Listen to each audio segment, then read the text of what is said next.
Niddah Daf Chavtes. What is considered a birth halachically? Says the Mishnah that if a woman gives birth to a viable baby and it came out naturally and head first, then the shear is most of its head. In the Gemara, there's machlokes if that means up to the forehead, up to the temples, or up to the back, the point in the back of the head. However, if the baby was not viable, didn't survive, so according to one lashon, Rabbi Eliezer and Rabbi Yochanan say most of the head, like the shear we just mentioned, and according to Shmuel, you need most of the body, because Shmuel holds that if a woman has twins and one of them is a nafel, miscarriage, and it's the miscarriage, the dead baby sticks its head out and then pulls its head back in, the second baby is the bechar, because a head by a nafel is not considered a birth. You need most of the body. According to the second lashon, Shmuel and Rabbi Eliezer will both say you need most of the body, and Rabbi Yochanan says most of the head.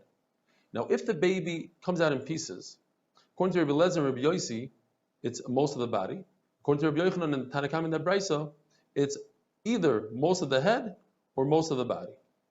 If the baby comes out feet first and it's whole, according to everybody, you need roiv body because there's no head yet, so you need most of the body. Most of the shittas hold that if it comes out cut and feet first, it's roiv body. However, according to Rav Papa in Rabbi Yossi, it's even if most of the body comes out, it's not considered a birth.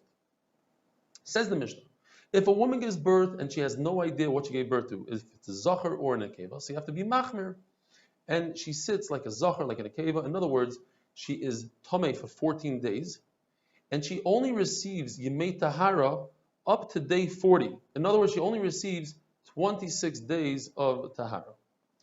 If a woman is not known to be pregnant, and she doesn't know if she gave birth to a viable baby or maybe even a sack of wind, here we add another halacha. She has to sit as if she gave birth to a zachar in a cave. In other words, she's tummy for 14 days, and for nida, meaning that on day 15, she doesn't have any yemei tahara. She's considered a nida right away.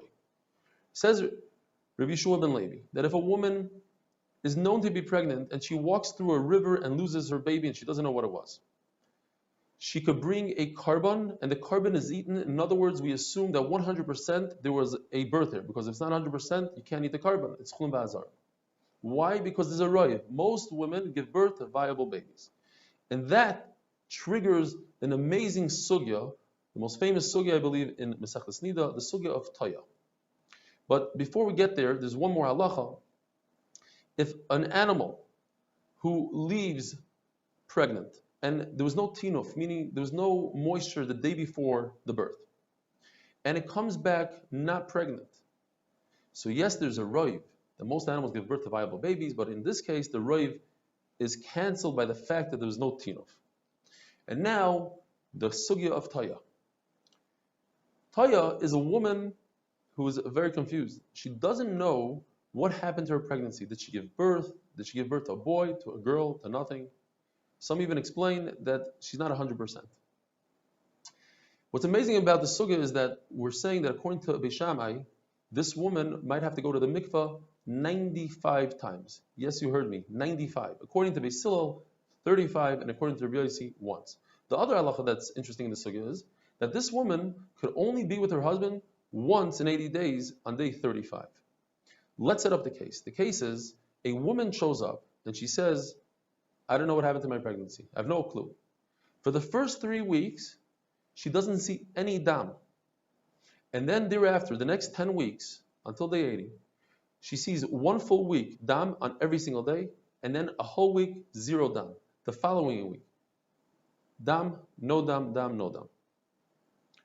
The reason why she has to go to the mikvah 95 days, according to Beis Shammai, is because there's a concept called tefillah bizmano mitzvah.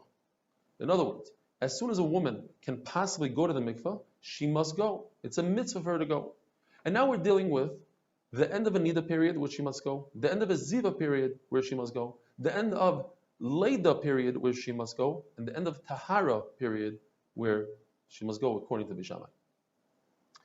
So, for 59 days, the final 59 days until day 80, she will go to the mikvah every night, because perhaps that is the final day of her 80, that's the 80th day, the final day of Yemei Tahara. And according to Beis Shammai, according to everybody really, a woman is mutter to her husband all through those 66 days of tahara up to day 80, but she's not allowed to touch truma. And according to Beis Shammai, because she can't touch truma, she can't touch taharas, she must go to the mikvah as a tfulas yom. So that's 59 days. We're still missing 35 days. Where do we come up with 35 days? So the first week, we're saying that she must go to the mikvah every night the first week, because perhaps she gave birth to a zachar the week before on every day. The second week, she must go to the mikvah every night because perhaps she gave birth 14 days before that to a girl on Sunday, on Monday 14 days before that, and on Tuesday 14 days before that. And every day, she must go to the mikvah in the daytime because Ziva ends in the daytime, and we're concerned that perhaps she gave birth to a male while she was in a period of Ziva. And Ziva, you must count 7 clean days, but you cannot use the days of Leda for that. So you have to wait until she's done with Leda and then do Zayin Nikiyim and then go to the mikvah. On week 3, she must go to the mikvah at night because perhaps she finished her 60 or 40 days of tahara for a boy, and she must go during the day because maybe she gave birth to a girl during her Ziva days, and now is when the Ziva is over. So that's 35. The 35th day is, we actually count the day she came. Now, she also cannot be with her husband until day 35, and she cannot be with her husband any day thereafter. Why? The first week she can't be with her husband because maybe she gave birth to a boy, right? The day she came. So that whole week she's tummy. The second week, because maybe she gave birth to a girl the day she came, or right before she came, and 14 days she's tummy. The third week is because perhaps she gave birth to a girl while she was a zava, and now she's finishing up her ziva days. On the fourth week, she can't be with her husband because perhaps she's not tahara anymore. Maybe she used up her tahara days before she came. And on the fifth week, she can't be with her husband because maybe during the fourth week, every day of the fourth week was a beginning of a Niddah period.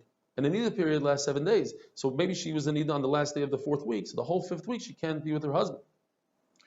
Weeks 6, 8, 10, 12, as you see in the chart, she's a Niddah, she sees Dam. And weeks 7, 9, 11, and 13, maybe she's a Zav from the week before, and she needs 7 Nikiyim. Have a wonderful day.